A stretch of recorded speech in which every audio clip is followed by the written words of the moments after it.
Selamat pagi saudara-saudari, kita bertemu lagi dalam waktunya kita mau memulakan hari ini dengan renungan daripada Mazmur 146. Ini 5 Mazmur yang terakhir yang boleh kita lihat dia mengatakan bahawa pujian kepada Tuhan yang boleh dipercayai. Kenapa kita memuji dari secara peribadi hinggalah secara kumpulan. Jadi kita akan lihat bersama-sama untuk 5 hari yang seterusnya sebelum kita mengakhiri di Mazmur 150 ya. Jadi ini adalah satu Mazmur kita lihat dari 146 yang berbunyi begini. Haleluya, pujilah Tuhan, hai jiwaku. Aku hendak memuliakan Tuhan selama aku hidup dan bermazmur bagi Allahku selagi aku ada. Janganlah percaya kepada para bangsawan, kepada anak manusia yang tidak dapat memberikan keselamatan. Apabila nyawanya melayang, dia kembali ke tanah. Pada hari itu juga lenyaplah maksud-maksudnya. Berbahagialah orang yang mempunyai Allah Yakub sebagai penolong, yang harapannya pada Tuhan alamnya.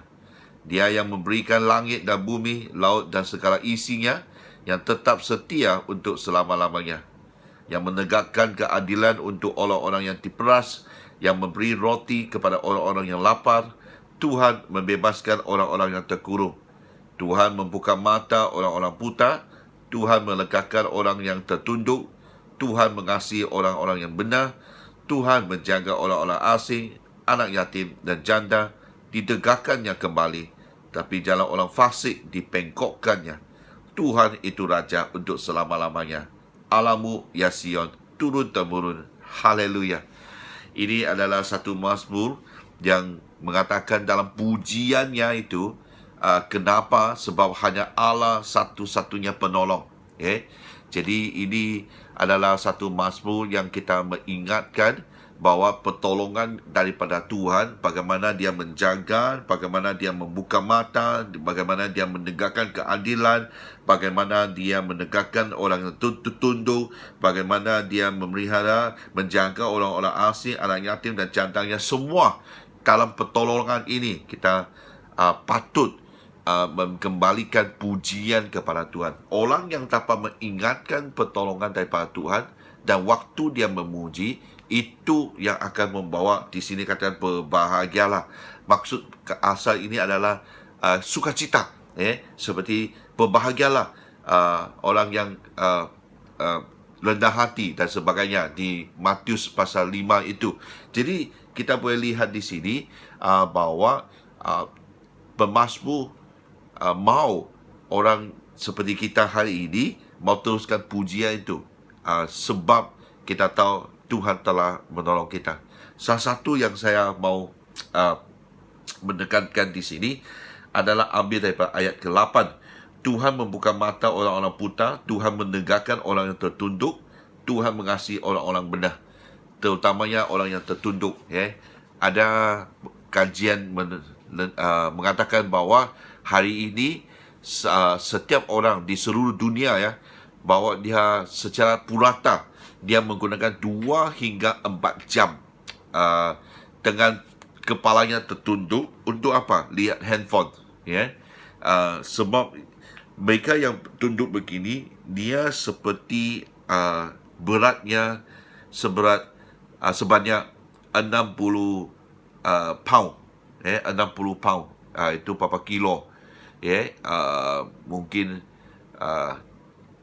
sekitar mungkin 40, 50, 60 pound lah beratnya, yang membuat orang itu sentiasa tunduk ke hadapan. Yang lama kelamaan ia akan merosakkan leher dan juga tulang belakang. Itunya masalah dalam keadaan orang-orang di dunia. Bukan saja anak-anak muda, semua yang pakai handphone tu. Jadi dalam keadaan yang tertunduk begitu, keberatan yang ada secara fizikal, kita hadapi masalah. Siapa yang boleh tolong? Adakah hanya kita pergi potong dan sebagainya? Ada juga satu anak sebab dia tertunduk terlalu lama sampai yang sekarang kepalanya tidak boleh ditegakkan. Siapakah pertolongan kita? Hanya Tuhan. Memangnya alasan di sini apa yang saya katakan bukannya bahwa kita kalau begitu saya boleh terus tengok handphone begitu ya, nanti Tuhan akan tolong. Tidak.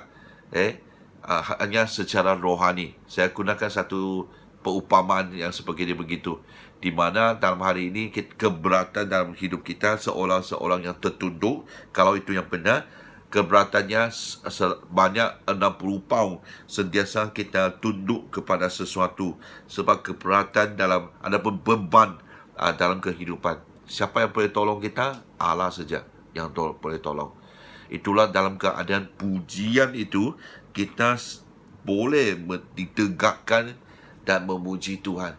Itulah sangat penting. Secara fizikal pun kita kembalikan posisi yang betul, dan juga dalam keadaan rohani kita memuji Tuhan. Sentiasa kita harus tahu macam mana memuji, dan makin banyak kita memuji Tuhan, makin banyak kita akan ditegakkan dan melihat kepada Tuhan penolong kita. Amin.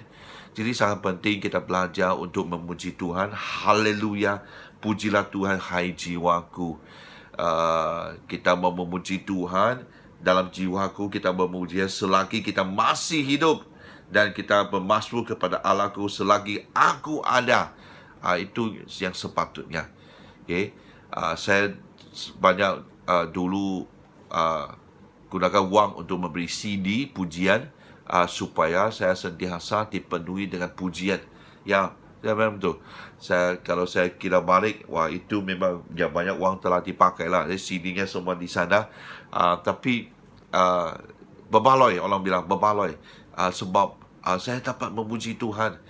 Dia mengajar saya memuji Tuhan, khususnya kalau lagu-lagu yang diambil dari Mazmur itu. Memang luar biasa. Macam lagu ini, kalau dalam Cina ya, Mazmur ini, dia begini: 我要赞美耶和华，我的心啊，你要赞美他。我要赞美耶和华，我的心啊，你要赞美他。我一生要赞美耶和华，我还活的时候要歌颂我的神。Ini sentiasa kalau saya nyanyi, saya penuh dengan sukacita, sebab saya tahu pertolonganku datang daripada Tuhan. Amin. Di manakah kebahagiaan anda? Kalau mau dapat kebahagiaan, adapun English bilang happiness ataupun blessedness, itunya hanya datang daripada Tuhan. Jadi marilah kita belajar macam mana memuji Tuhan. Apalagi kalau ada diberi peluang untuk datang ke gereja untuk memuji Tuhan, itu yang akan memupuk ataupun membina satu keinginan dan juga kebiasaan kepada diri kita, daripada sejak kumpulan yang dibawa kembali ke secara pribadi. Jangan lepaskan peluang itu untuk kembali di gereja untuk memuji Tuhan, ya. Jadi saya mendorong kepada semua, anda harus datang kembali untuk memuji Tuhan. Permulaan dalam satu minggu itu, di mana kita belajar dan memuji Tuhan secara kumpulan, berjemaah, dan lepas tu kita tahu macam mana kembali dalam kehidupan kita. Saya mencabar, biarlah pujian tu akan berlangsung tiap-tiap hari, mulainya hari Minggu. Jadi dalam mana siap kamu berada, di kedai kah, waktu kerja kah, di kereta kah, kalau daripada kita memasang lagu-lagu duniawi yang tidak membawa apa-apa kebaikan, hanya memberi satu shock saja, marilah kita dengar lagu-lagu pujian yang telah menggambarkan dan membawa kita tak lebih mendalam lagi dalam mengetahui siapakah Allah kita. Amin. Jadi saya menolong kita untuk buat demikian, supaya pujian itu seperti sini mengatakan di ayat ke-5, ya. Mari kita lihat ayat ke-5. Dia mengatakan, berbahagialah orang yang mempunyai Allah Yakub sebagai penolong, yang harapannya pada Tuhan Allahnya. Amin. Ini dalam pujian itu kita boleh melihat seorang itu, adakah dia seorang yang bahagia Adakah dia mendapat pertolongan daripada Tuhan? Ya, semua yang ini. Biarlah Mazmur menjadi satu dasar pujian kita untuk terus menjadi sekumpulan orang adapun anak Tuhan yang tahu memuji Tuhan. Amin. Tuhan memberkati. Ada hari yang baru. Anda pastinya ada peluang untuk memuji Allah penolong kita. Amin.